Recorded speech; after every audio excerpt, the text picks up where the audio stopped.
the person that I want to be does not, their main topic of conversation is not how much they hate themselves, or how, like, the person that I want to be is not afraid of going in public. Like, the person, you know what I mean? The person that I want to be does not Yeah. walk into a room and hide in the corner because they're afraid of everybody. That's just Let's not, go. that's not what I saw for Yeah. myself. And so I really had to step into, like, okay, if that's not who you want to be, how do you actually not be that? I'm Joey Yongzhen Liu, educator, researcher, storyteller, and coach. And this is Everyone Needs a Story for the Campfire. This podcast brings you impactful stories each week, drawn from my guests' lived experiences. You will gain inspiration, insight, new perspectives, and hopefully a sense of familiarity and belonging as we explore the themes that make us all at once uniquely individual, yet collectively human. This week, I sit down with Sabian Zein, an amazingly successful entrepreneur with a heart of gold, who happens to be my former student and now a close family friend. Sabian explores themes of taking action and responsibility for creating his fullest life.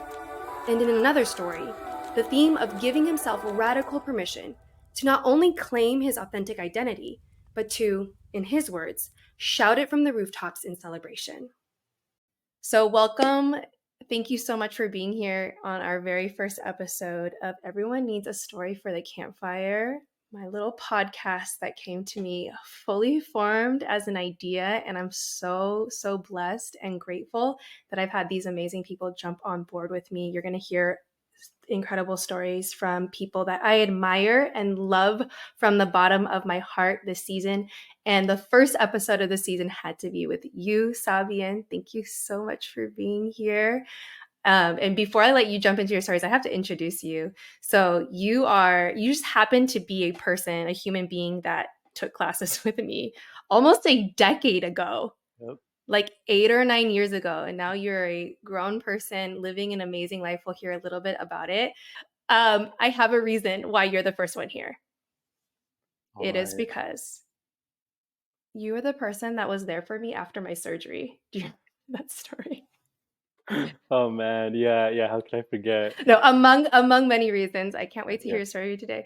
But quick little story. We're coming up on the 2-year anniversary. So I had a surgery, and without giving too much away, the surgery was medically necessary because I was not taking care of myself in the process of doing my dissertation, and had some issues after giving birth to my children that became more serious issues and resulted in me needing surgery. And did you hit me up or something like while I was recovering and ask me what I needed? I don't remember how I ended up. Yeah, I think it was just like a, hey, if you need anything. I think I had been trying to hang out, and you were like, let me get through this recovery and we can hang. And I was like, well, if you need me in the process, I'm more than down. And I feel like there's so many people out there who are like, if you need anything, let me know. And it's just a formality, like it doesn't mean Yeah. anything. But I had been recovering for a week. My family had flown to Hawaii so that I could recover in the house without the kids, because if you're a mom, you know this, with young children, it's like just impossible to rest, right? If your kids are there.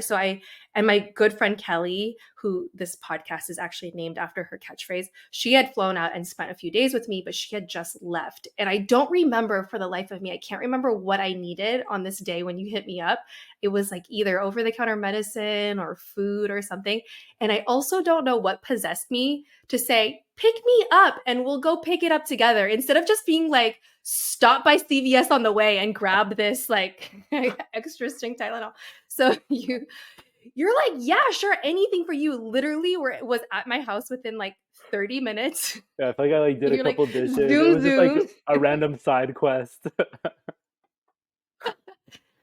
Scooped me up, and I had not left the bed from where I was recovering pretty much for like 5 days. And I jumped in your car, and you launched into full-blown, like it had probably been a few months since we'd seen each other. You launched into full-blown story mode, catching me up on your life. And I remember being like, go on. And like the pain and the dizziness was increasing. And I was like, I really should not have left my house in this moment. I remember like leaning the chair back in your car, just trying to get through that car ride. And then we came back to the house, and it was a story that built upon another story. It was a really important story. I cannot remember a piece of that story, a Me single neither. piece of Yeah. that story, because I was just trying to like survive the pain. At one point, I was like, Sabian, I love you. This, I need to hear the rest of the story, but right now I need to go lay my sick ass down. Yeah. And but it meant so much to me. That story says two things. One, it's amazing that people can really become like family, like we've become, right? Like we were Mhm. once strangers, and now you're a person that's watched my children, right? Didn't you and Mhm. Rebecca babysit before? You've babysat my children. You helped me move when we were moving out of the country, and you were there to help me get whatever medication or whatever it was that I needed that day while I was recovering from surgery. And then the second piece of that story is that we've established this like story space between us that it's just like every time we get together, like conversation time is Totally. lost Yeah. in conversation. So I can't wait to hear the stories that you've brought today. The concept of this podcast is just a little bit different in that the structure is meant to connect people's stories to one another. So instead of it being an interview format, I've asked all my guests to prepare a few stories and some themes that will surface from those stories. And each episode, if you stay with us and tune in each episode, you'll see the themes from one story connect to another. And it's such a beautiful reminder that even though we live such diverse lives that are so unique in our experiences, there's things that in our humanity just connect us to one another, and it starts to feel a lot more simple, a lot more familiar, and just a reminder that we're not alone in many of the things that we experience. Totally. So with that, welcome to the podcast, Sabian. Thank you for being here. Thanks so much for having me. So honored to be the first. Yeah, it had to be you. It definitely had to be you. And you're going to share a story, or for your first story, you get to kick us off. And so you're going to share a story that you've shared with me is centered on the idea of taking responsibility. Yeah. Yeah. Yeah. So I feel like for me, like through high school, you were such a guiding light. And then like fresh out of high school, I think everybody in their like their late teens and early 20s is just like chaotically like figuring it out because you're like just thrusted into adulthood. So for me, I think I always like just figured like I'll figure it out as I go. Everything will be good. And right out of high school, like I started working in high school. I don't know if you remember, like senior year, I was Yeah. just always working. Like I think I was working like Always working. more than 50 hours a week, if I'm not mistaken. Um, and so I was just instantly just like wanted to like get to the bag and make some money, and I just wanted to grow up.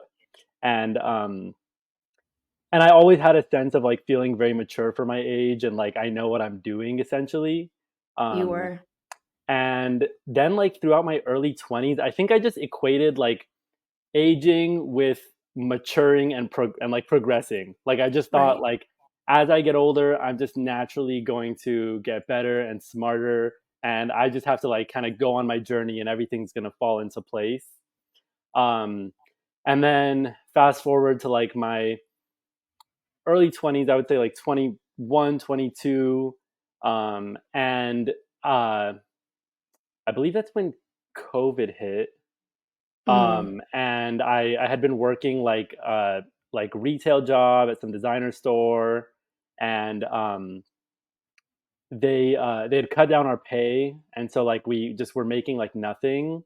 And mm, I caught myself like going out all the time, ended up in like honestly ran up some credit card debt, and like I just throughout quarantine, I think just like the constant like going out and eating and almost having nothing on my plate, I found mm, myself just like one day looking at myself and my life like, what happened? Like, where did everything mm. go wrong?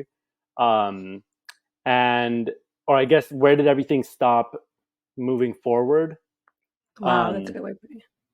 yeah. So I I had really like I had so many goals and ambitions for myself, and I just kind of realized like none Yeah. of it was coming into fruition when I was so confident that it was all just gonna happen for me, and then Mm, it's like where's that point exactly, or where's the signs of it?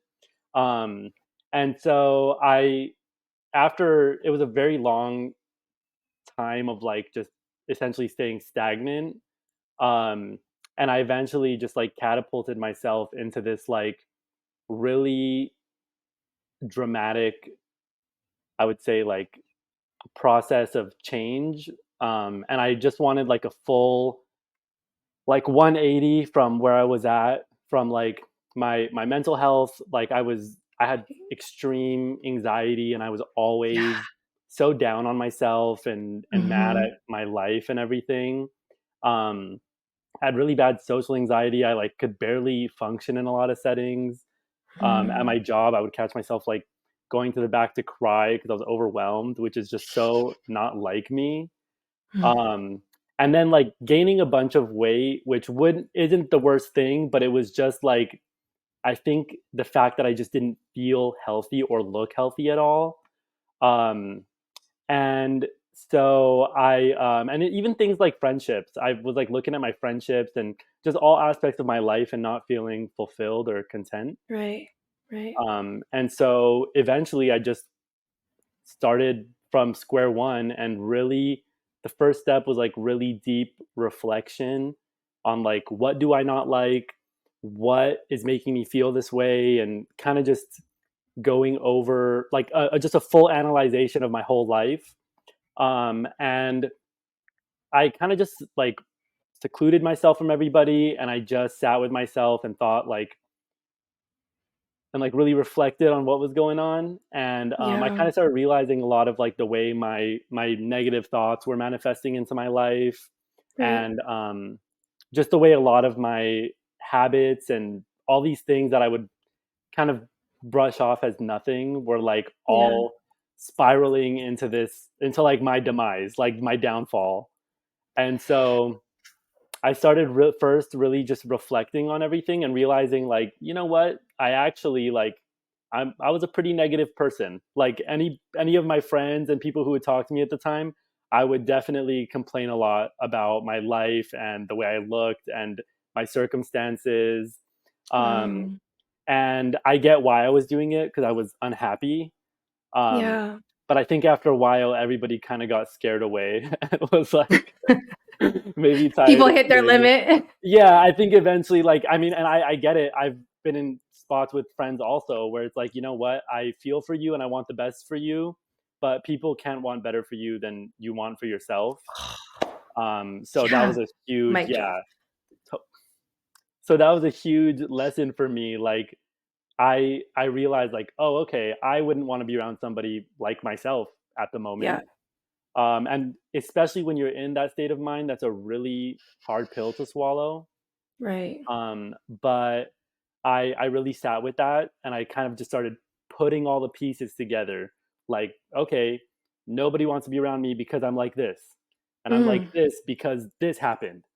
And Wow. I went down the whole tunnel of the self help books and the podcasts and you know Mm. what I mean, and even things like TikTok and whatever. I was using every tool within reach because I wanted better for myself. Yeah. Um, and so I started really just looking at what I want out of life. And thankfully, a lot of the books I was reading and like podcasts and things I was listening to kind of guided me in the right direction. And we're kind of just like, I feel like the message I got overall was like, don't let other people frame your life for you, decide what Wow. you want. And that was so helpful to me because like in my early 20s, what I saw for my life, or what I saw as like a fulfilling life, compared to what I see as that now, is just so different. Wow. And so I went down the rabbit hole of like discovering what I want first. And I learned that for me, like essentially, mental, physical, and I would say financial health were Right. all my probably my most important, because those were all places had major stresses, and I figured like if I wasn't stressing in these areas, like I could, you know what I mean? Like I wouldn't be in this mental place, and then I could therefore improve my relationships and improve everything Mhm. all around. So I really wanted Yes. like a in to outside like transformation. Yes. It was So like once you got those areas that were causing the most stress and fractures on you, once you got those stable, then it was a trickle down effect for everything else that was a part of your life, right? Or a exactly. ripple effect. Yeah. Exactly. Yeah, so I started with working on my my self-image and my mental, just my general perspective, Yeah. because I noticed I am the kind of person that naturally, if a thousand things are going right, but five things are going wrong, I would focus on those five wrong things. Mhm. So I So really, common. yeah, and I think, yeah, I think that's just so natural, Yeah. and it's also like an easy way to think. Yeah. So I really just started questioning my every thought and just like realizing that like I can like you can essentially frame whatever perspective you want. And you hear so many like things nowadays that like sounds really redundant where people say like you create your reality and blah blah blah, and it sounds like things we just hear all the time. But in all honesty, I mean, just about everything in the world has equal parts good and bad, and you can Mhm. choose what you want to emphasize in that. So I noticed that with myself, that I really was emphasizing the bad and all the things I Mm. hated. A really big part for me was like my hair was thinning, I gained weight, and just the younger me did not see any of that for myself. And I was just fighting it. So I was just kind of going through the pieces of my brain that weren't kind of sitting right. Or like I had this vision of myself, and like especially for me, I like, you saw me in high school.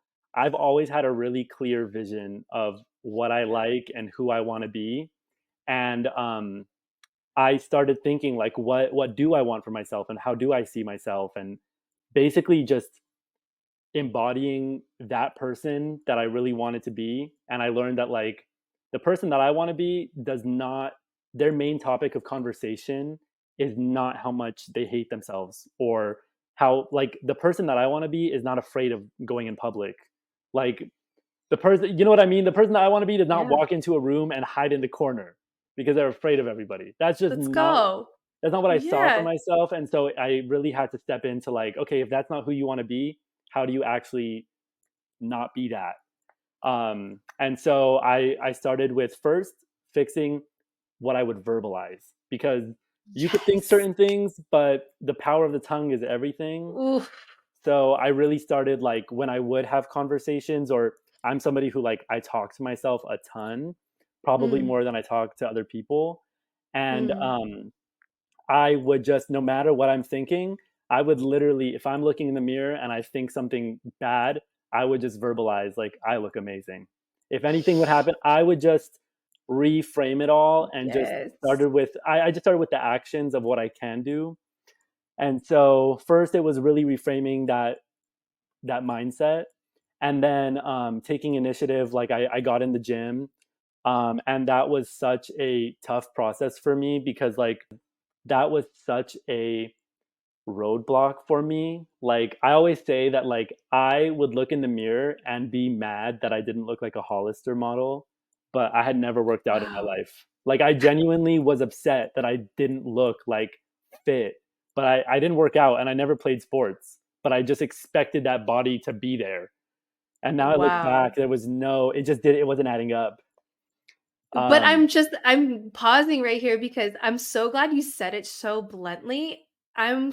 Like, how many times have each of us had ridiculous expectations like that, right? totally. Maybe we didn't verbalize it, but maybe the expectation, like, oh, I'm turning 36 next week. I should have way more money in my bank account, or I should own a home. I don't know, Yeah. but I think we do things like that more frequently. That example was so clear, though.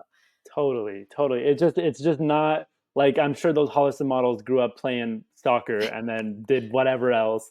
Like I was writing poetry when I was a kid. You know what I mean? Like so that's just not what my life experience had led me to.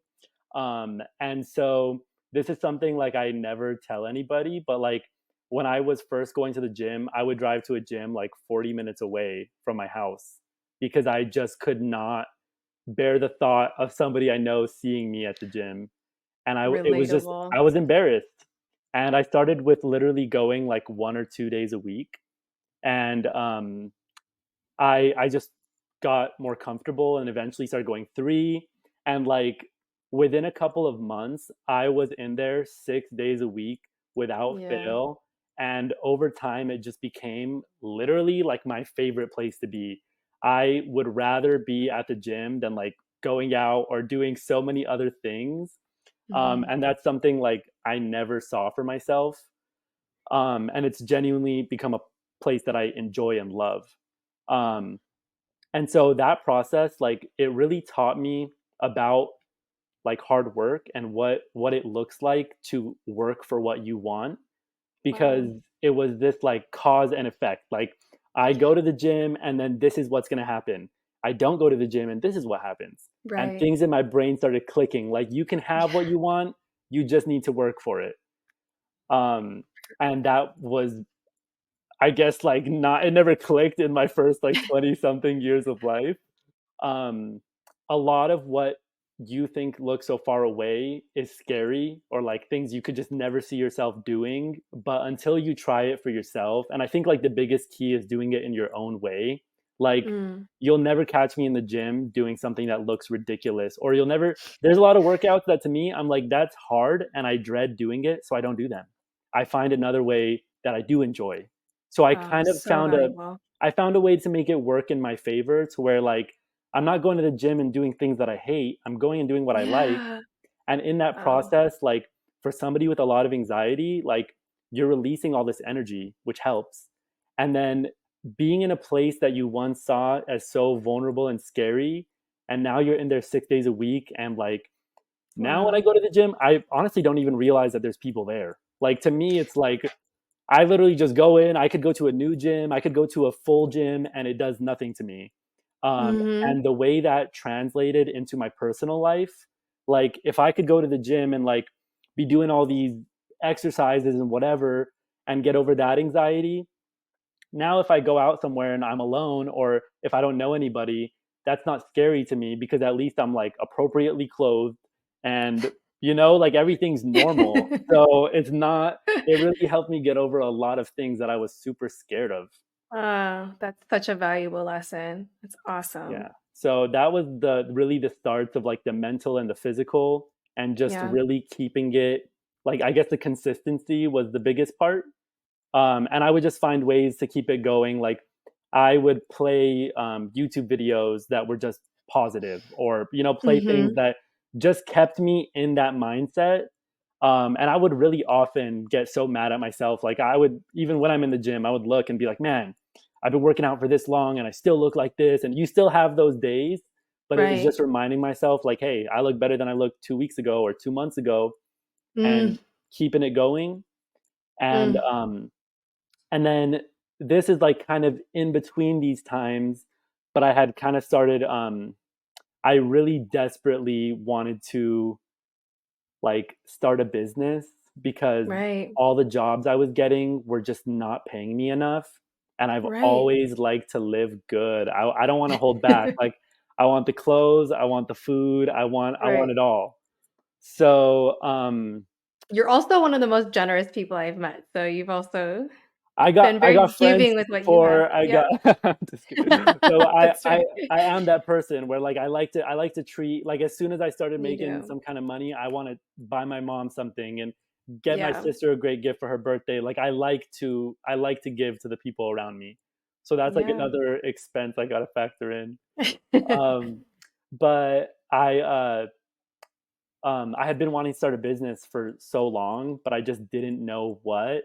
And I've always had like really outrageous ideas, like open a store that Yeah. does this. And but it's like opening a store, you need like God knows how much money and whatever else. So I just thought about it nonstop forever. Like, I just wouldn't, I just had it in my brain. Like, I want to start a business.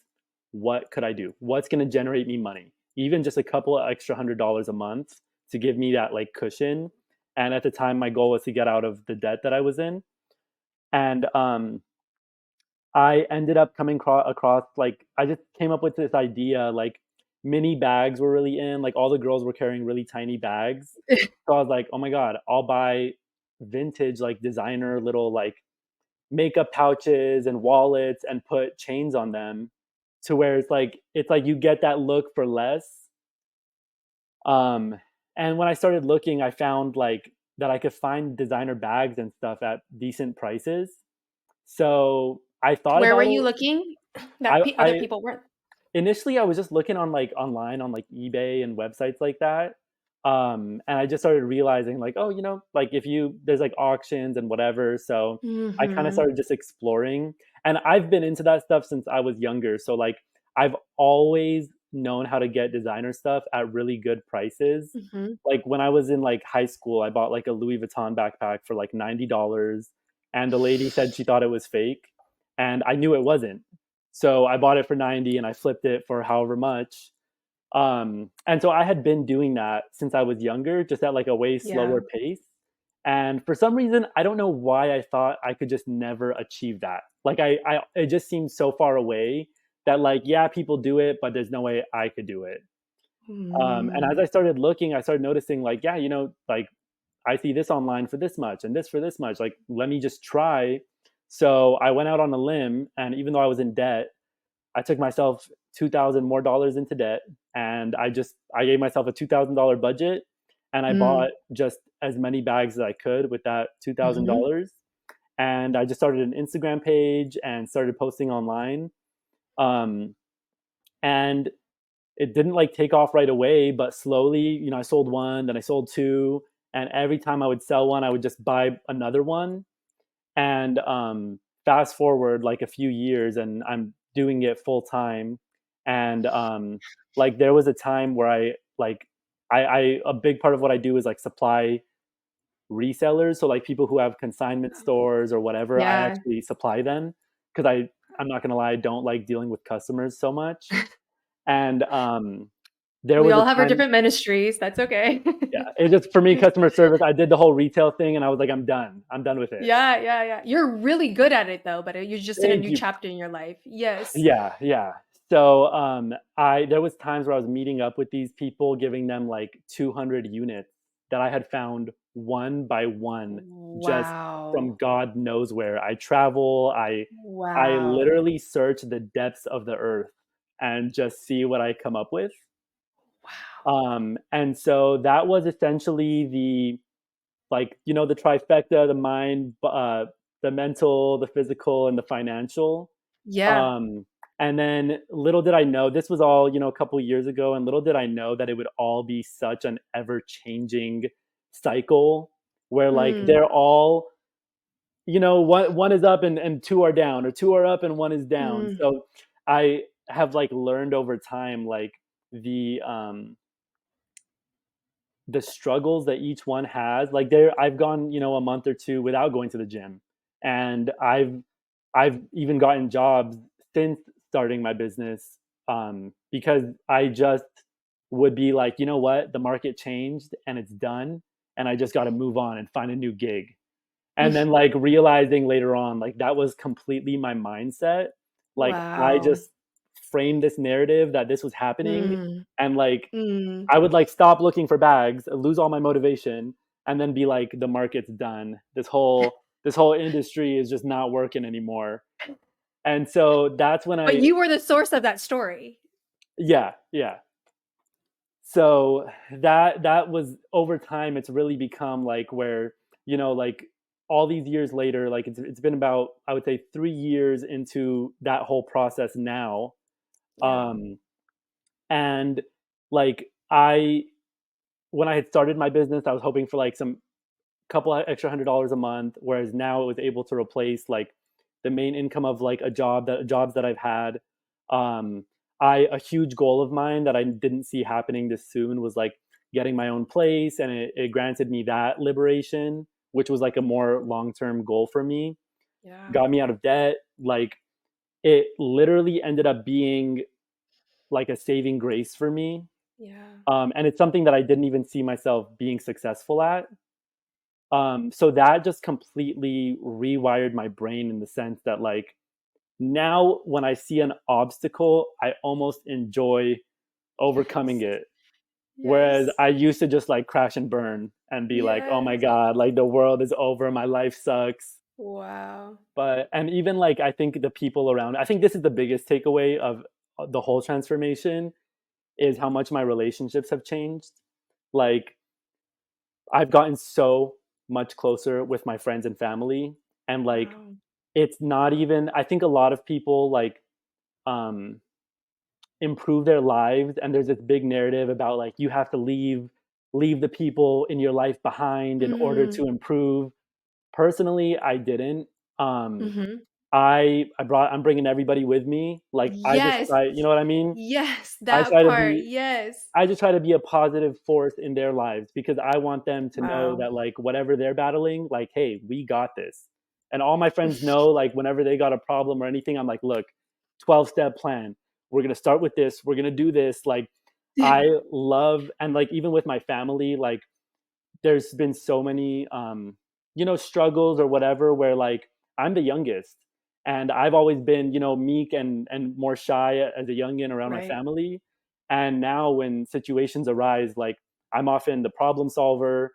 There's a lot of wow. times where like I actually, might I say, carry the family on my back. What a But blessing. yeah, so I think the reward overall has been so much more internal, like, and Mm, then all these like things like getting my own place was something that, for instance, I didn't really see happening. But as I like just went about my journey, it's like you almost get gifted with these things that mm, you didn't even imagine, you know? yeah, And so it's been like overall just so life changing and wow. just really, really great overall. That is such a powerful story. I'm so glad I get to hear it from start to finish because I watched pieces of it in real time. Yeah. And actually, one of the things when you were first discovering shifting your mindset, you came over and had dinner with our family. And I remember you telling me a sentence that stayed with me ever since. You're like, I unlock the power to change everything about my life. I could change my height right now if I wanted to. You said, Did I if really I say wanted that? to That's be so taller, funny. he said, if I wanted to be taller, I just have to wake up and think about being taller every day and then do the actions following that thought to make me taller. Like I would find the Yeah. information that would actually change my height. And I remember you saying that. I was like, I was all in. I was like, I've tapped into that like Yeah. mental reframe, the power of that mental reframe before. I was like, yeah, why didn't I think about trying to be taller? Like maybe that's my but it was Maybe that just was such all a about my problem. visceral like reaction. Yeah, it's awesome to hear your story now. Like when we're living our life, we see little glimpses. Sometimes we slow down enough to like Mm, reflect or tell that piece of that story in real time. But it's so powerful to see sort of the full circle. And as you said, you're still going through cycles of those transformations, totally. but it feels so valuable to be able to share with others. Right now you're sharing with your friends or your family or whoever you can uplift, and you have, like you said, a 12-step system. You have proof that if I see an obstacle, I know I have historical evidence that I can start with my mindset, I can overcome the obstacle, I can do all the actions after shifting that mindset and sticking with it day in and day out, and then see the results at the end Yeah. and then become the person that I want to be, and that is the best version of myself to then go and share with others as well, right? Yeah. Yeah. That's And there's super even powerful. certain things that like you just wouldn't even like I think it's so easy to think like, "Oh, this is never gonna change," or Mm. I'm just stuck with this." But it's like you can change things that you never thought imaginable. The height was I think my height was crazy. Like, I definitely even some of my friends have caught me at points where, like, once I told my buddy Brian, I was like, "Dude, like, I've transcended this, like, this dimension." And he always brings it up, and I'm like, "Okay, I definitely go through, like, little stages of delusion." But when you peak at, like, this happiness and excitement about life, you end up balancing out. You know what I Yes, mean? that's so true. Yes, totally, And then totally. You've also always yeah, been approachable, like ended some people, I've seen this. I've seen them in that delusional state where then they become like inaccessible to others, and maybe we all go through this. yeah, Um, but I would say even at your height of delusion, you've always been so approachable for to me at least. So I appreciate that about you. yeah, I'd love to hear that. Thank you for taking us through that journey. We have another story to go. Mm, So that story was on you taking responsibility and really the power that you unlocked in making your life and who you are exactly what you want it by taking responsibility. But you're going to transition to another story that centers maybe a little bit more on giving yourself Mhm. permission, right? Giving yourself permission to be another version of yourself or another Yeah. piece of yourself. But yeah, this next story, um, this one is definitely a whole different aspect of myself and like something that just like goes so much deeper, I think. Um, and not even sure where to start, but I'm full Palestinian, purebred, mommy and daddy both full Palestinians. And that is something that I grew up like being told like that's a huge part of myself and my life. But growing up in America, like since I was younger, I always, not about being Palestinian specifically, but just about being Arab and Muslim. Um, Yes. I'm sure if anybody's somewhat familiar with the religion, like we have compared to American standards, like so many restrictions and rules. Um, Right. and growing up, it just felt like such a roadblock almost. Like I Mm. was the youngest at home, and like I have these two siblings who are like gorgeous and talented. Like my sister's always been so smart and amazing. She like looks like a princess. My brother's just like everything he touched turns to gold. Like he could draw and play the guitar and do whatever. And I was never like, he also was super fit, like played sports. And I was just kind of there for like the first fraction of my life. Like no hobbies, no talents, no, just like very much just vibing throughout most of my life. And then not to mention just being like painfully insecure from like a really young Oof. age. Um, and so I think school was like the only place I could go, and like I think I just really wanted to feel like I wasn't othered.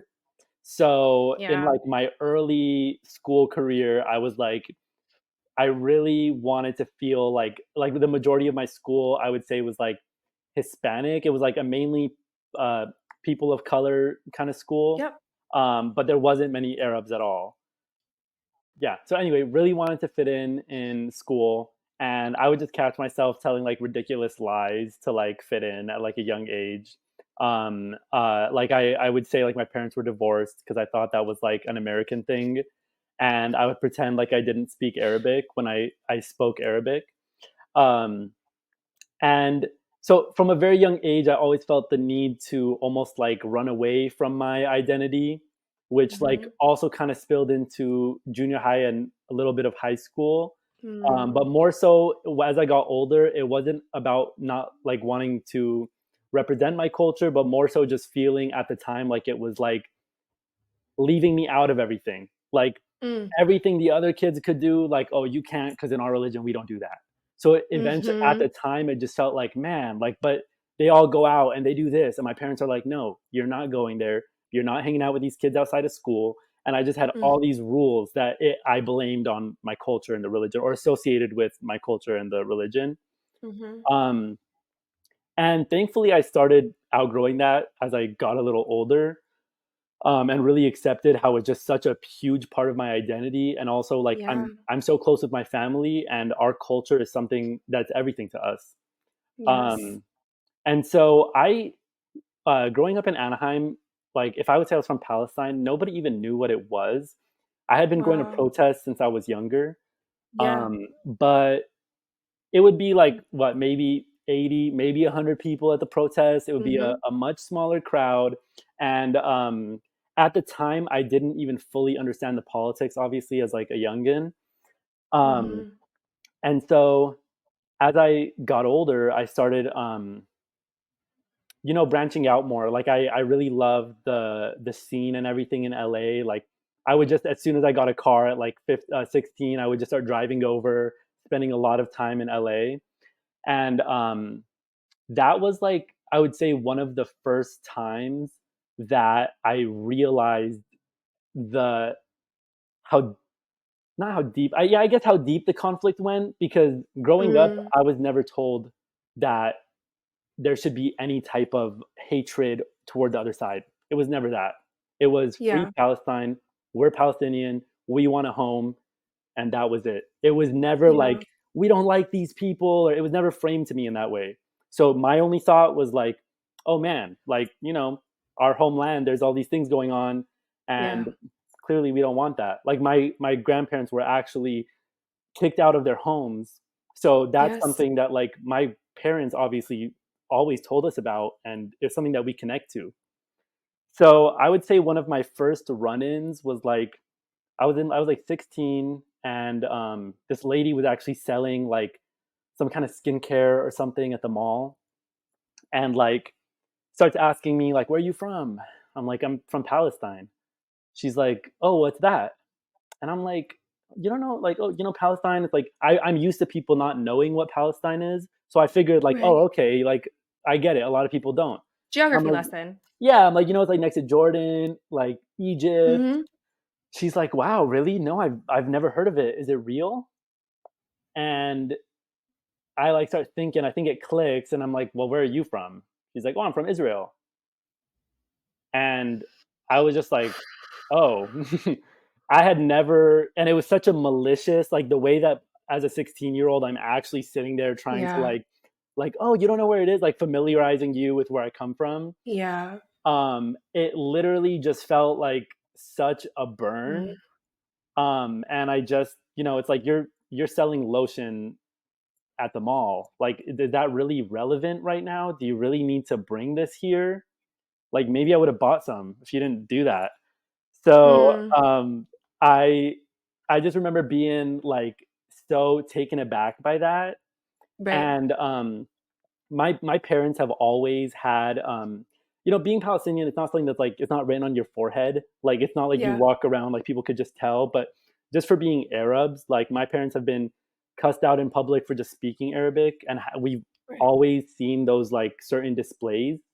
And Yes. just growing up, I could always tell the narrative around Arabs. Like you definitely hear the Yes. jokes, and in class on 9/11, everyone's like side eyeing you. Like it's just part Yeah. of the Arab experience, and that's all to be expected. Mm. Um, but this was Unfortunately, inappropriately. yeah, yeah, totally. But this was just a part of it that I never understood at the time. And Mm. it was like my parents told me from a really young age, like just say you're from Jordan, like just say you're from a neighboring country. Wow. And my mom, when she would work, she would tell people she's from Jordan. She would whatever, because she whenever she would say Palestine, she had people cussing her out and telling her all types of things. So she would tell us like, look, it's not, you don't need to be in public arguing with people, or we don't want anything to happen to you. So just say you're from Yeah. Jordan, and keep it Yeah. simple.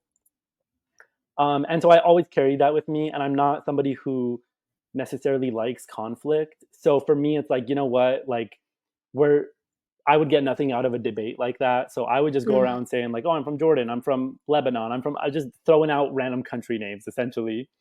Um, and as soon as I started getting into the retail space, that's when I really started noticing like with certain colleagues or whoever, like let's just say like beliefs were definitely made known. Mm. And I just felt like, okay, this is work. I don't want any type of problem or whatever. I'm just here to get my check and go. Um, and that's where I kind of started noticing, like, at my uh, at my most recent job, like,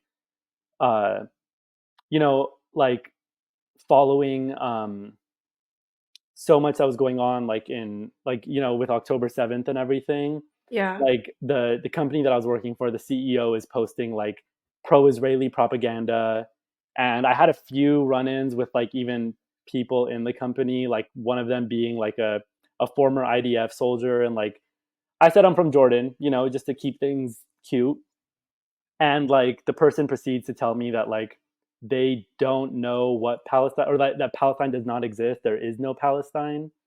And it led me to realizing that like I spent my whole life denying who I was, Mm. or hiding it in a sense because I Mm. wanted to, and then growing up and loving who I am and where I come from, Mm. and then realizing like now I'm catching myself hiding it for other people and their comfort.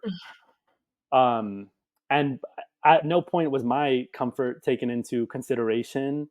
Um So I that was like something that always weighed heavy on me. Like I can honestly Yeah. say that every time I don't if somebody asks me where I'm from, like and I'm in LA, so there's a huge like Zionist population, and the amount of times that like you just have certain run-ins with people, you just come to learn like you're just better off not saying anything. Yeah. Um and so maybe because of where I am, it's a little heightened. Over time, like every time I would say I'm from anywhere but Palestine, it Mm. literally feels like I can't explain. Like, if it almost breaks my heart because it's like I'm not. I almost feel like I'm lying because for me, I have no shame about where I come from. I love where I come from. Like Wow. everything that I am as a person and my favorite parts of myself are because of where I come from and our values. And I think now, like with everything that's going on, people are learning more about Palestinians and Yes. like who we are as people is giving and honest and like genuinely like everything I learned from my family is Palestine. So like when even parts of my friends that they tell me like, "Oh my god, I love this about you and I love that." I'm like, that's where I get it from back there because I can guarantee you it's not from America. I can tell you guys that because you know what I mean? It's just not the laws of this land.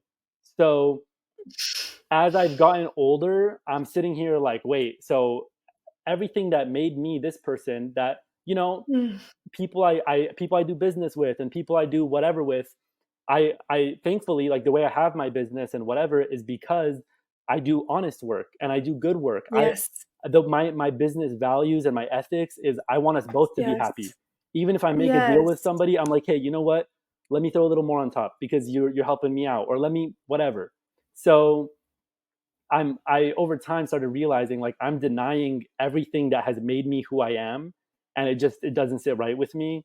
So thankfully I ended up leaving that job, um which totally freed me of so much like of a burden. Like it just Mm. in a sense made me feel like a traitor. And I will be honest that it's tough out here because a lot of as a Palestinian, and this is why I wouldn't, come forth as a Palestinian earlier on in my life. As a Mhm. Palestinian, you automatically forfeit a lot of opportunity. You automatically, some of the biggest companies here, they don't want to hear that. A big thing with Zionist culture is that they want the erasure of Palestine.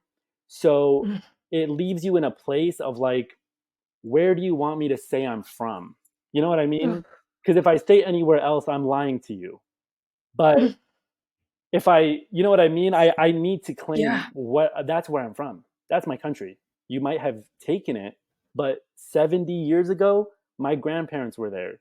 That's where I'm Mm. from. That's where my parents are from. Like, and that a big thing to us is like, staying in the culture and keeping like the Palestinian uh, bloodline, or I guess just Mm. the people alive.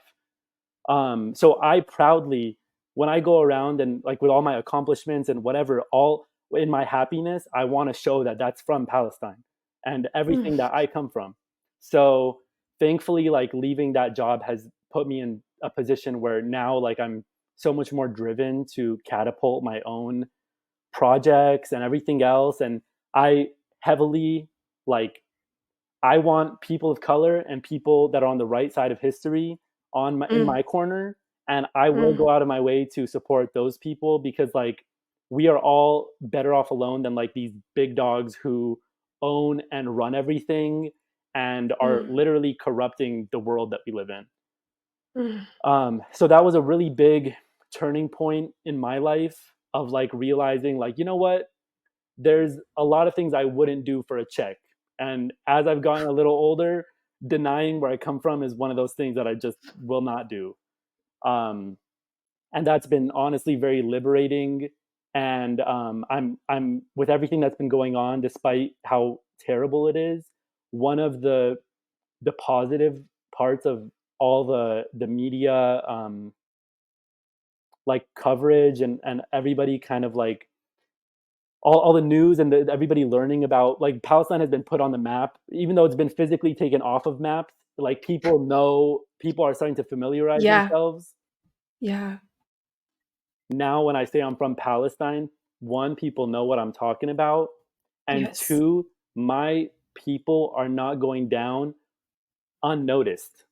At the very Oof. least, like, everything that these people have been put through for over 7 decades, everything that my grandparents went through, like, it's people don't understand what it's like to literally watch your country just be wiped off the map and leaving Mm. you, like, especially coming to a country like America where it's such a melting pot. What you have to identify with is where you come from and who you are. And so having that taken away from you, it's almost too, like, it's too valuable to lose. So Mm. that's something that has just been such a turning point for me. And, like, we still have family there. We still, like, that's still something that we're always going to hang on to. And it took me a lot of growing within myself to learn the value of really not only owning but shouting it from the rooftops of where I come from. Oof. Like, I'm never going to walk around suppressing parts of myself for the comfort of others. Um, yeah, I'm sitting with this one. First of all, it's an honor to be a space and an audience to you and your stories. You're such an incredible human being. You've been an incredible human being in my life. Um, and it's an honor. It's not something I take lightly, to be the person sitting across the screen from you as you share this story. And I'm pausing and considering. I'm going to leave my story internal for now in terms of my identity, but I'm just considering this question. What does it feel like, one, for people to not know where you're from, right? When you say the name of the place that you belong to, your home, and for it to be so insignificant to people that they don't have any sense of familiarity, right, with that Mhm, place. So, one, to feel like an outsider in that mhm, sense, which you described for most of your life. And then two, to then enter a phase where you're from, you said something like it takes away your opportunities, mhm. Yeah, right? yeah. So it's It like takes away your opportunities. this side of the people don't know what it is, and then this side of the Yeah. people know what it is but want nothing to do with it. So it's like Want this nothing to do with double you. double-edged sword. Um, And I think that for anyone who's uncomfortable with the name Palestine, right? It's a name of a place and a people. And there's a lot of discomfort with that name. You don't have the choice of making the word Palestine or the name Palestine or your connection to Palestine optional. yeah. And I want to remind, like, everyone who's listening, every piece of our identity, right? There are things that we choose, which you illustrated so beautifully in your first story, right? You can literally visualize a version of yourself in your life and you can go after it. And then there's aspects of our identity that we are born into that we don't choose. We don't choose who our grandparents are. We don't choose who our parents are. We don't choose what piece of this earth they've called home for thousands of years. And we especially don't choose how we are socialized into systems in this day and age, and how others perceive us, react to us, um, whether for good or for bad. And so I just want to sit with anyone who has any discomfort around this conversation or doesn't know how to join this conversation. These are stories of human beings, entire human beings. I'm sitting across a beautiful human being who matters so much to me, who I love so deeply, and who has taught me so much. And it's it's equal parts painful for me to know that you've had to live with this weight for so much of your existence.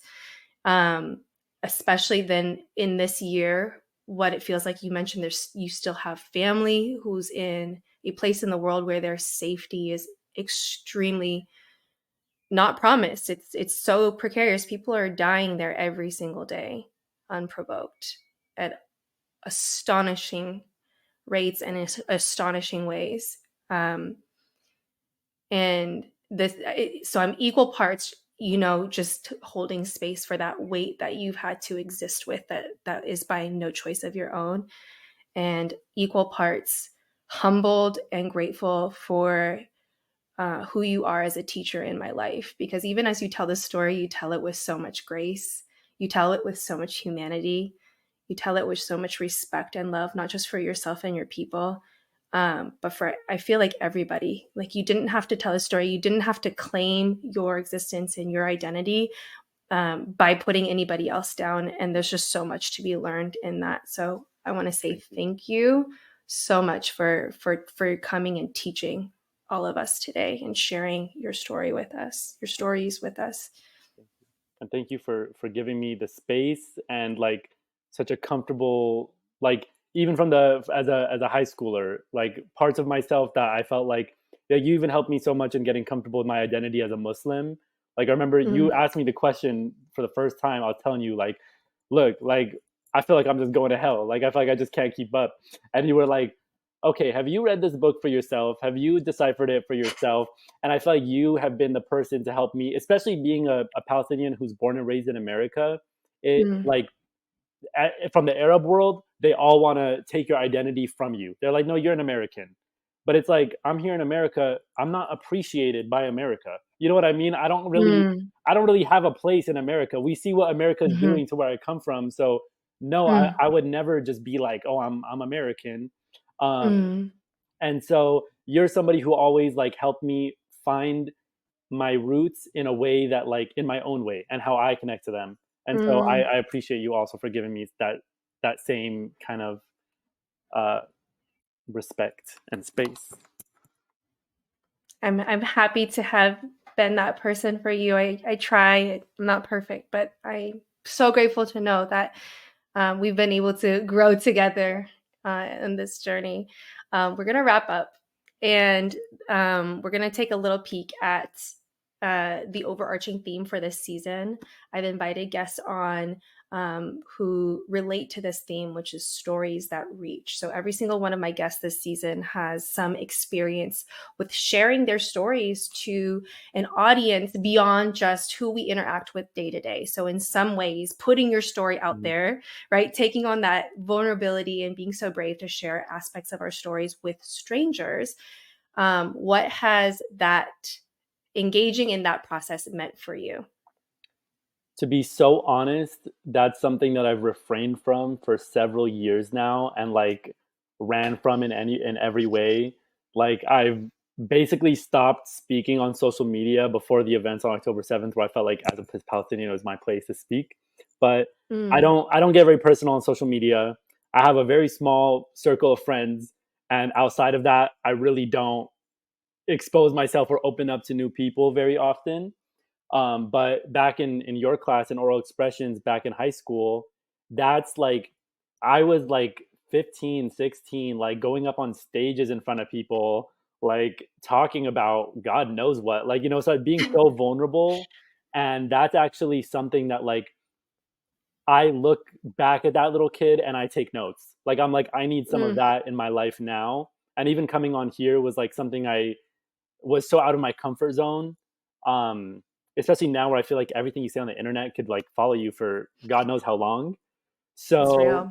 yeah, but it's something that I feel like as humans, like, we don't really, like, I'm somebody who's very comfortable keeping things bottled in. I don't really need to feel the need to like project what I'm thinking. Mm-hmm. I can just, keep it in here and move on. Mm-hmm. But, in doing this, like, you learn so much as you speak, and you never know who is going to connect to what you say, or what you Right. learn through sharing with others. And so I think you have, by being vulnerable and being honest, you never have anything to lose. At Mm-hmm. the worst, you can learn something. And it's Mm-hmm. something you owe to yourself, I think. Like, despite your circumstances, I think it's something that, like, is very healing. And it's something that I, even as when I was younger, things that I was struggling with, like, writing poems about like family members, or things like that. Right. Those were things that, like, I look back on now, and that was me working through the the Yes. struggle or the problem in my own way. Yeah. And so putting it out there, it's almost like this, when you bottle something in, it's like this release of just like, I think sometimes it's the first step in really processing, letting it go and healing. Yes. I thanks for recalling some of those memories. And I don't know if you remember me teaching, we were definitely writing to heal, right? Yeah. A lot of aspects of ourselves. But then we had this unique opportunity to get on stages and perform to like audiences that just seem to be getting bigger and bigger, right? In some of the spaces that we were in, are getting more and more invitations to go share our stories and our poetry in different spaces. But I want to just remind anyone who's tuning in and maybe hearing something like this for the first time, even remind ourselves that one of the things I took so seriously was that not every story is meant to be shared, and not every story is meant to be shared in the state that it's in right at that moment. And so we had the privilege of spending a year together writing and healing and being our own first audience, and like really working through a lot of aspects of our life where we simply hadn't been given that space to do that before, right? And then we had this even like other unique privilege of taking whoever we were becoming and turning it into an art form in the form of spoken word, and getting on stage, whether we were giving group poems or single poems, right? Joining our voices together and teaching people from the stage, right? And having like unexpected Yeah. reactions from complete strangers in the crowd. And I learned so much. I was a young adult myself, but I put a lot of pressure. Like, I'm the teacher, I'm supposed to know all this. I learned so much from you all. You all held me so accountable to go through the process. For myself, I knew I couldn't ask you to be vulnerable if I wasn't willing to be vulnerable and honest with myself. And in that, I think we learned so much. I learned so much about how to put powerful stories out to the world that are that carry the messages that are meant to be shared, and that we don't require anything back from them. It's not for attention, it's not for points, it's not for clout. We're sharing our stories completely out of the generosity of our own hearts, our own healing, and our own becoming exactly who we want to be, right? Yeah. Yeah. Amen. Anything to add, Sam? No, I mean, thank you. I'm so excited to see what else this podcast has coming. Like I feel like because you've been so low key, the internet doesn't know like the privilege it has to access your knowledge and your perspective. Like I think even considering, like, you were talking about how when you were teaching us, you were a young adult yourself, and I'm like, I think you were like 25, 26, right? Yes. I'm 25 now, and Right. when I was just, I like look back and I'm like, it's so astonishing, and like I just remember clowning on you, like, oh, because you're made of stardust, right? And like, I just hearing things that I couldn't even really comprehend at the time, and like just now, after growing up and realizing, like, oh man, now that I'm at that age, like it's amazing what you've done, and Mm. I think that everybody is really so lucky to be able to experience this, and you're just the right person for this. So I think you're so great for even starting this platform and like expanding. And I think that all the stories, like, I think everybody has a story that's worth hearing, and you're somebody who, like, you don't there's one thing I've always liked is you're kind of like me, where like you don't stick to a certain kind of person. Like if you ever have a get together or anything, it's like somebody hit like shuffle on like a Facebook friends list. Like it is the most random assortment of people, but you just know it's good people. And so I was thinking about thank you. That is an honor and a privilege. Thank you for reflecting that back. I was literally, traveling down memory lane as I was getting ready to welcome you on today. And I just had these visceral memories. I was dropping into that room 909, yeah, right? Which to some people, literally, they only called it the BSU room, right? Other people was oral expressions.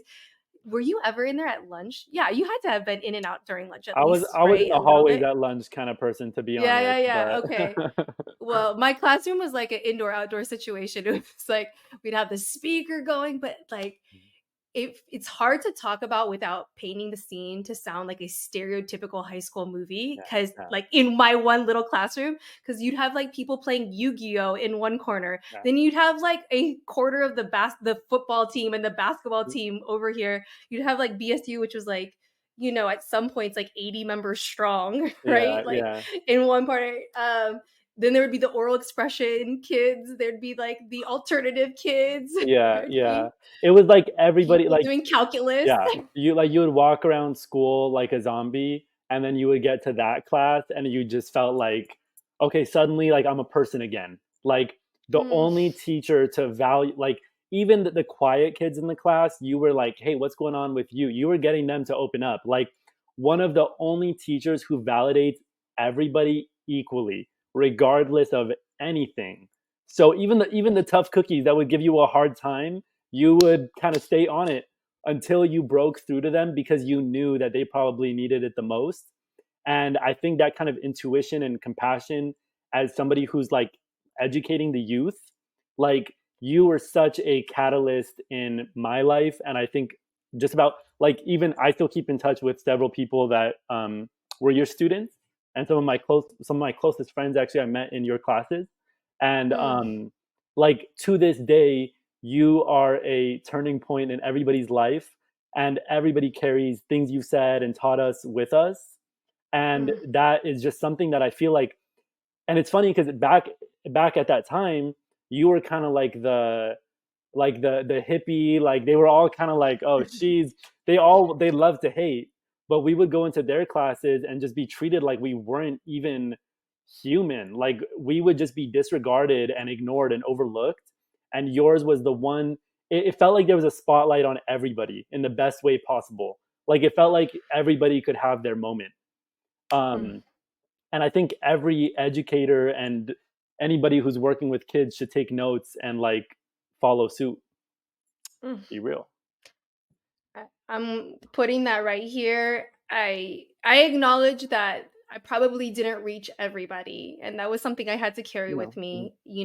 Like I could just do my best every day to show up and be available for those who were meant to receive me, and knew that others, I just hoped and prayed that they would get the help or the Yeah. validation or the love and the care. If it wasn't from me, if I wasn't, everyone's cup of tea, that they would have another teacher or mentor that would reach them when they needed. And I had to put a lot of trust in that. But I think because I did trust that, I didn't have so much stress or worry. Like I could show up every day, and I meant it from the bottom of my heart when I told you I loved you, and I wanted to be there. It was the best. It's to this day some of the most magical memories. It's my favorite version of myself. And I think a large part of what I'm doing now and being willing to open up classes and write education and courses that I'm willing to put out onto the internet now and hold this podcast is,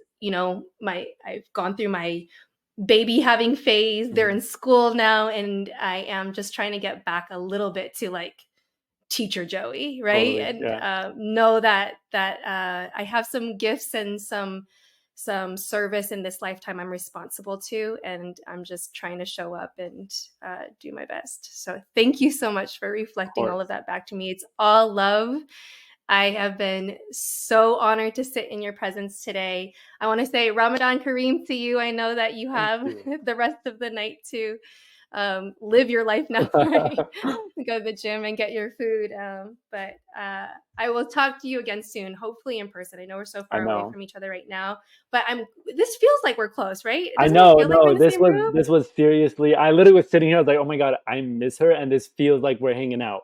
Like, I think sometimes Yes. these things could feel a little disconnected, but it's literally like we're just chilling, talk, because this is realistically how our conversations are too. Like, I feel like yeah, Yes. especially me with the rambling and the storytelling. Like, even if this wasn't a podcast, it would be pretty similar. Like, It would be pretty similar. No, that's hopefully that's where the that's good. authenticity is, but Yeah, yeah, not to take away from the preparation you did for today as well. yeah, You yeah. definitely put thought into it, and we're so generous with your stories that you shared. I love you. Take care of yourself. I will talk to you soon. To everybody, thank you for being with us today. I hope that you make this a ritual for yourself to come listen to stories. If you can't make it to everyone, that's okay. Hopefully, the stories that are meant for you and that can help inspire you or give you a little insight are the ones that find their way into your devices, your headphones, or however you consume your media and your entertainment. I know that it can make a difference. Like one little phrase, one little sentence can make a difference for somebody. So we're just going to be here sharing stories, and hopefully you find your way to us. We will see you again next time with some amazing stories. Thank you so much, Saab. Thank you. Love you. I hope you were as impacted as I was by Sabian's stories. I'm so grateful for his generosity in sharing his stories with me, and I'm so grateful for you, our audience, in being here today and listening with an open heart. I can't wait to see you again next time as I sit down with my next guest at the campfire.